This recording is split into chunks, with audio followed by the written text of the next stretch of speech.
Here's an interesting fact. I lost sleep for a week over this. Ready? If you look at the common ancestor between fungus and animals, because the tree of life ultimately has one taproot, okay? And as it splits, it speciates, and you get all these things. The diversity of life on Earth is enabled by the fact that life can speciate. Okay. You look at the common ancestor between animals and fungus.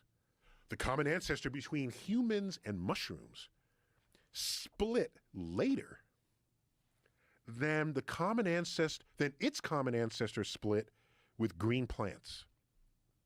What that means is we and mushrooms are more alike than either we or mushrooms are to green plants. Well, mushrooms breathe oxygen. All I'm saying is, you grill a portobello mushroom? What's the first word people use to describe it? Vegetarian. No, they talk about mushrooms tasting meaty. Yeah. Yeah, meaty mushroom. Mm-hmm. No one has, last I checked, no one has ever accused kale of tasting meaty. No. So in a way, we're kind of biting into ourselves. Plus mushrooms, shrooms, people have whole relationships with mushrooms. Oh, yeah. Yeah.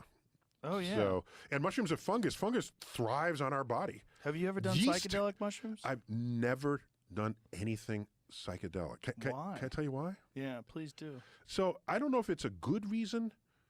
I don't know if it's the best reason that can exist, but for me it's a really good reason.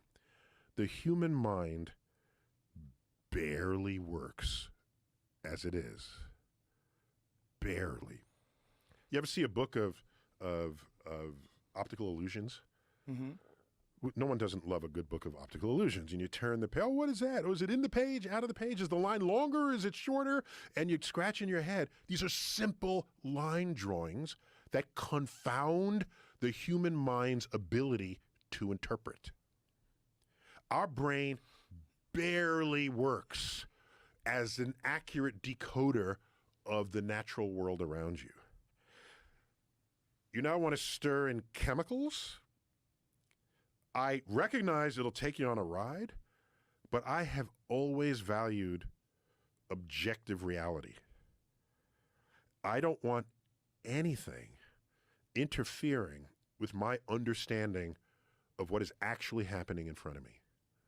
And there are people who would claim that under the influence, they're accessing some actual other reality. All I can say is, if in that other reality you can, invent the James Webb Space Telescope, tell me about it. If you can figure out how to fly, and if you can do that, tell us about it. And there are people say, oh, I visited Venus when I was on a head trip. Did you bring back evidence? Evidence matters. Okay. Did you bring it? No, but it was in their head. Well, the material world, what we're talking about is actual physical objects, right?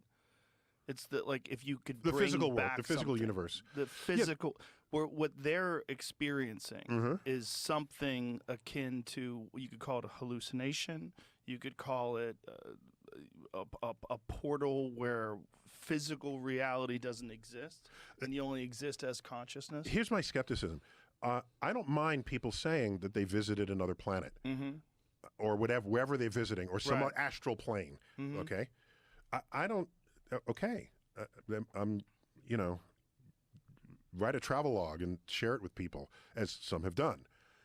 I guess I would ask whether what you experienced is part of an objective reality that we can all recognize. Because if it's not, then it's completely in your head. And if it's completely in your head, wait a minute, it's less useful. But what do you mean by that? Part of an objective reality? An objective reality. So here's an example. When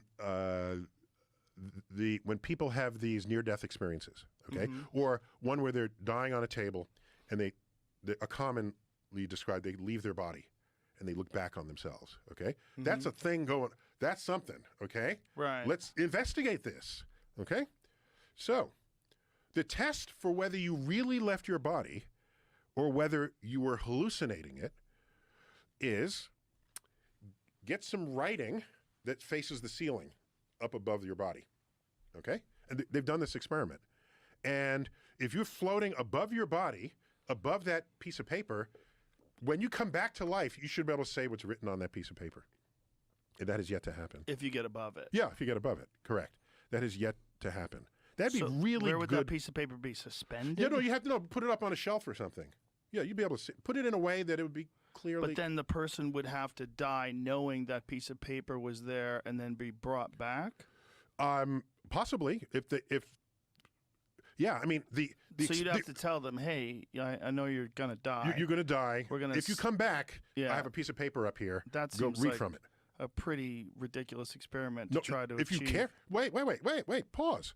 From ridiculous experiment. So like, hey, I know this guy's about to die, but instead of concentrating on bringing him back to life, let's write down on a piece of paper and leave it on the shelf. But who the fuck is going to do that? No, you know what they did? What? In 1895, after Wilhelm Röntgen discovers X-rays, and they find out it penetrates your body, and you can see bones inside your body, you know what they did? What? They set up X-ray machines at the bedside of dying people to see if they can see a soul leave the body.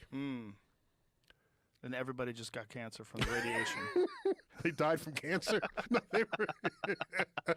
I thought that was an admirable attempt. Yes, interesting. To make a measurement. Yeah, that's interesting. But, yes. But how would you possibly know that someone is going to die and or have a near-death experiment? Near-death experience, rather, and then put a piece of paper on a shelf. What you want to do, you'd have to be really organized about that.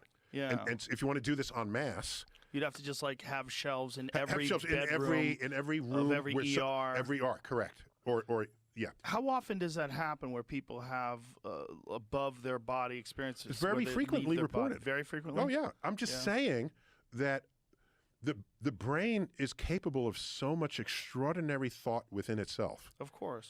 That what I care about for the world is what is objectively true. And what's objectively true can be verified by multiple people. And if it's only true within your head, it's not useful, is all I'm saying. How could it not be useful? To if it's other useful people. To you. Oh, and yeah. if useful to you, useful to other but people. hold on, Other if it's people. useful to you, and then that usefulness to you actually manifests itself in something that gets created because of this experience, like Kerry Mullis created the PCR method because he had an acid trip, and during the acid trip came up with this idea.